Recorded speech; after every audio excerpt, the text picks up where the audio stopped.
Hello mga kawawmat, in this video lesson, we will discuss design a research useful in daily life. Quantitative research can be motivating and very informative. All sorts of phenomena can be explained with the help of quantitative research. The best quantitative research collects accurate empirical data and can be applied to achieve a better knowledge of several fields of study. So before starting to write, it is imperative to be familiar with the details on how to go about it. Choosing a research topic.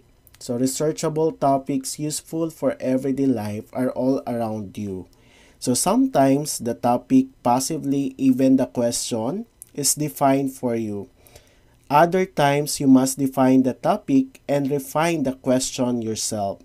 As a researcher, you will find problems, issues, and questions of interest all around you. Before choosing the topic, however, you will find there are other philosophical and practical factors to consider. So titingnan muna natin yung lugar natin, our community, sa bahay. So as student, ano ba yung mga problema na na-encounter natin? Ano yung mga current issues? Or ano yung mga tanong mo sa sarili mo na pwedeng gawing topic? So pwedeng meron kang gustong gawin, innovation. So yan ay isang paraan para makapagsimula ka ng isang research topic. According to research expert, there are actually 3 things you should ask yourself if your study has. First, should do ability. It is about purpose, relevance, importance, appropriateness, and ethics of the research. So, kailangan umpisa pa lang alam mo kung para saan yung research mo. Kasi yun yung unang itatanong sa iyo ng panel. So, ano yung purpose kung bakit mo kinonduct yung study na yan. Yung relevance, yung importante nito as students, as individual, at sa community. So, meron ba itong mapapakinabangan yung community sa gagawin nating research? Not only the community, of course. Pwede ba itong magamit ng ibang tao, not only in your community, di ba? Pwedeng buong Pilipinas. And ethics of the research. So, kailangan i-consider mo rin yung different ethics. Baka mamaya meron kang masasagasaan. So, next is doability. This about this manageability, skill required, prior experience needed, time frame anticipated, and resource support available to conduct this research.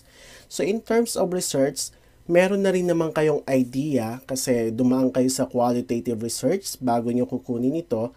So, meron na kayong idea kung paano nagre-research, paano nagko-conduct ng research. Ang kailangan lang dito, once na identify o kumuha ka ng topic, kailangan meron kang prior knowledge doon. Kasi mahirap na yung kukunin mong topic o yung kukunin mong study ay wala kang wala kang prior knowledge doon. Mahihirapan ka simulan yung study mo.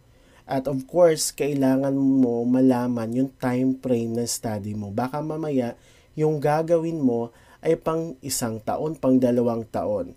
So, isipin nyo, yung practical research to ay kukunin nyo lang in 4 to 5 months. So, dapat in 4 to 5 months, makapag come up ka ng isang research, quantitative research. Available resources, dapat alam mo rin, yung mga materials na gagamitin mo. Baka mamaya hindi yan available dito sa Pilipinas. So, i-consider mo lahat. Resources like for example, financial, okay? Materials na gagamitin mo. Yung mga tao na pwede mong lapitan, na pwedeng makatulong sa'yo para mas ma-improve at talagang guided ka sa paggawa ng research. And last is want to do ability. So ito yung isa sa mga itatanong mo sa sarili mo. It focus on your own motivation, commitment, and perseverance. So once na nasimulan mo yung pag-conduct ng study, of course, sinimulan mo, dapat tapusin.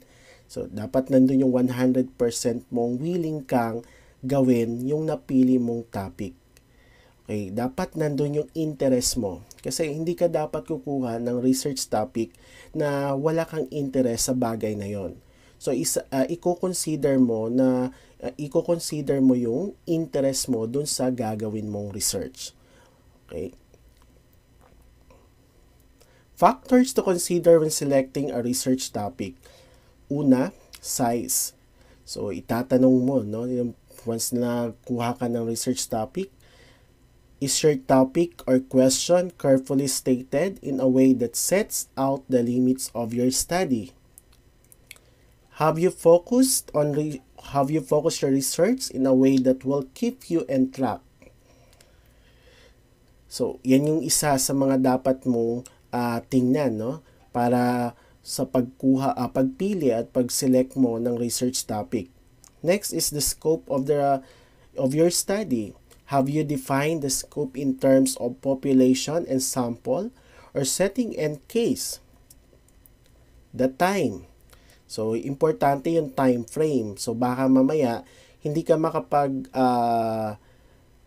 makahabol sa deadline na ibibigay sa'yo. Have you made calculated guess at the length of time this study will take? Is the study manageable in the time you have at your disposal?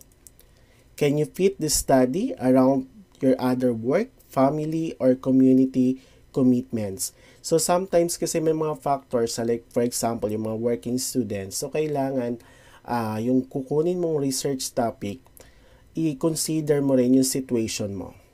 Kasi baka mamaya mahirapan ka ipagsabay. So, i-consider mo rin yung situation mo sa family, okay, kung nag-work ka, and of course sa community. Can you meet the necessary deadlines? So, yun nga ang sabi ko kanina. So, meron lang tayong 4 to 5 months para i-take itong subject na to.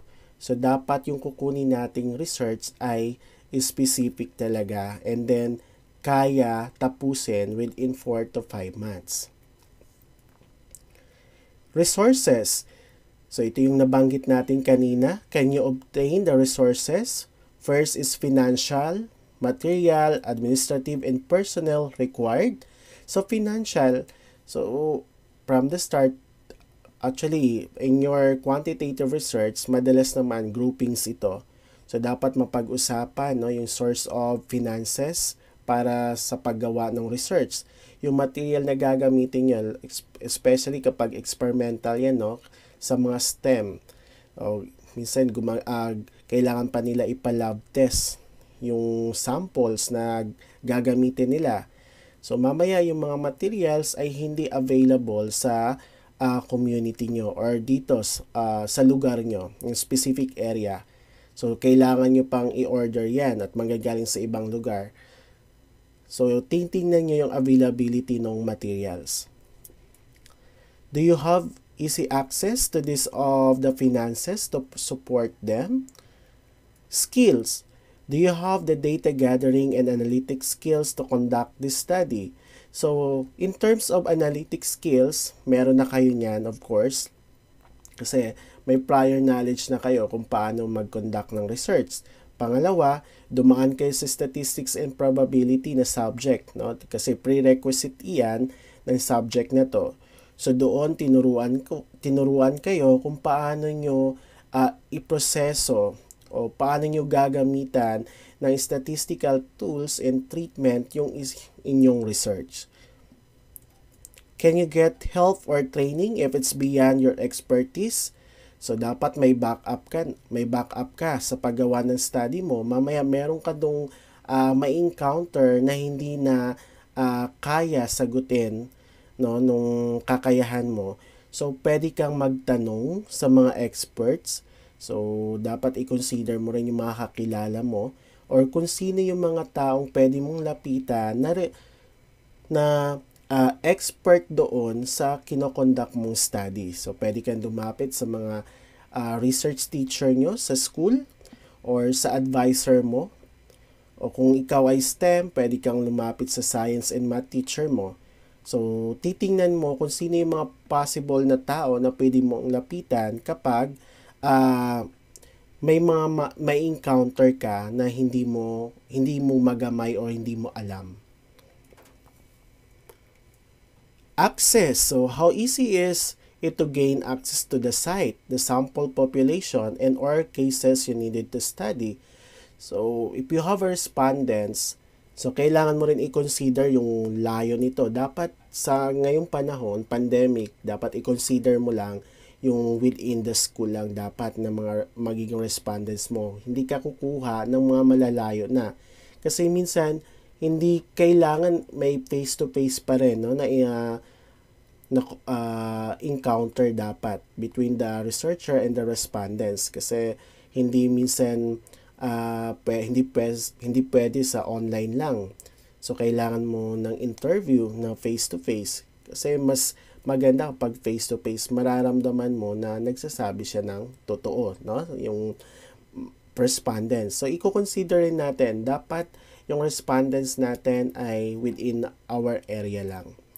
Okay, kung kaya mo naman, so kung kaya talaga, so pwede tayo kumuha sa iba't ibang lugar o ng respondents. Depende dun sa study mo. How you consider whose permission you will require and how will get it. So kasi nga pag let's say sa ibang school kukuha ka ng respondents, kung student yung respondents mo, kailangan mo talaga dyan ng permission to conduct a research. So gagawa ka ng letter, ibibigay mo sa principal na nagpapaalam na magko-conduct ka ng research dun sa mga students nila. Or kung community yan or sa ibang barangay, so kailangan mo rin magpaalam. Kailangan may letter ka rin na magko-conduct ka ng study doon sa kanilang barangay. Prior knowledge. So, how will do you know the field within which this topic sits? So, umpisa pa lang dapat meron ka ng prior knowledge dun sa gagawin mong study. Kasi malaking tulong din yan na meron ka ng alam dun sa gagawin mong study. How familiar are you with the research, theoretical, and methodological literature around this topic? Kasi kung ang gagawin nyo class, yung research nyo sa qualitative and then itutuloy nyo sa quantitative, meron na kayong idea kasi meron na kayong mga review and related lit doon. So, pwede nyong gamitin yon. Iko-convert lang nga natin sa quantitative research. Do you know where to go for support or advices? So, nabanggit ko kanina. So, pwede nating lapitan, no, yung mga research teachers nyo, yung advisor nyo, o yung mga subject teachers nyo, o kung merong mga experts na kakilala ka na related yan sa study mo, pwede naman. Motivation. So, pinaka-importante ito, no, to consider in selecting a research topic. Will this topic hold your interest for the required length of time? Have you considered what intrinsic and extrinsic incentives might keep you going throughout the research?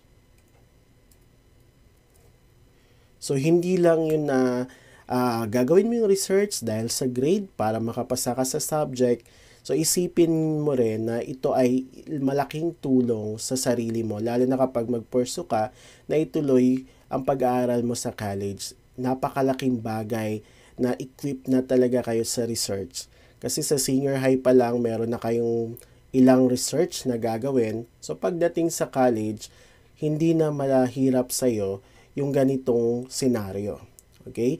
Napakalaking bagay na equip ka talaga sa research. Lalo na ngayon, kasi sa 21st century learners, halos lahat ng subject, kumbaga, sinasama na yung research sa mga subjects. How do you find your research topic? First, consider research you have already done. So, ito yung sinasabi ko. Picking a topic from research studies you have done before could help you find ideas that you are already interested in. collect your previous term papers or reports, and list the topics you have researched for those studies. So, nabanggit ko kanina na pwede yung research nyo sa qualitative, i-convert into quantitative. At least doon, meron na kayong idea na pag-search na kayo, meron na kayong mga review and related literature. So, pwede nyong gawing guide. Kumbaga, i-improve na lang natin yung research na yon para hindi kayo mahirapan. And of course, choose one or two that seem promising and relevant to the current time. So, however, you shouldn't just recycle topics from previously written papers. Instead, you should develop a new topic from the old research. So, pwede natin i-revise or from your research topic doon sa qualitative, since i-improve natin o gusto nyo, i-revise na lang yung topic. Your own interests are a great source to find a topic. List your interests, as many as you can. So, kasi tayo may mga gusto tayong topic, di ba? May mga area tayo na gusto. And then rank them to produce one or which are the most compelling to you. One of the best ways to generate a topic from a general interest is to look up encyclopedia articles. So they usually contain an overview outlining facts on a subject with a concise list suggested readings. So if you go to the library to find encyclopedia articles, you will have a good chance of finding a topic from them. So ngayong pandemic, so ang dami namang mga e-library na libre or maraming source sa internet na pwede nating basahin, lalo na kung ang pinapakuha sa atin yung topic na kailangan related sa strand natin. So, ang una nyong gagawin, of course, basa muna. Magbasa. So, sabi nga, ilista nyo lahat ng mga gusto nyong pag-aralan. Mula doon, search tayo sa internet ng mga articles or mga researches na related doon sa mga mga topic interest. Current events or timely issues can be a good place to find a promising research questions. For example, Typhoon Yolanda brought ideas about poverty and environment into a mainstream press, as well as the ideas about land use patterns and natural disasters. So any of these topics would make a good starting place for an environment history project. So you may read newspapers and magazines, use Wikipedia, or even use Google to find current events. This time, listen to how people debate these events. So, magkakaroon kayo doon ng idea kasi what are the people saying, what are their claims, and how do they make these claims. Jot down different ideas and perspective. Ask yourself whether you agree or disagree, and try to formulate interesting questions about what are you reading. So, ano ba yung current issues ngayon? Pandemic, no? About blended learning, online class. So, paano ba naapektuhan yung performance nyo ngayong online class? Ano ba yung pinagkaiba nito sa face-to-face learning? So, yan yung mga current issues ngayon na pwede nyong gamitin as your research topic. So, yung about sa COVID-19, sa incoming elections. So, yan ay mga current issues na pwede nyong basihan para magkaroon kayo ng research topic. Next is, make a note of your everyday observation. So, you may find a good research topic just from your everyday life. So, for example, a Jollibee drive-thru facility represents Filipinos' unique fast food restaurant landscape. So, think about why this particular type of landscape or highway system and road system form.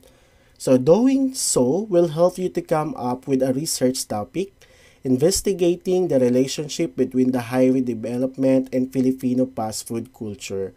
Remember not to take things for granted. So try to observe through fresh eyes to produce rich research insights.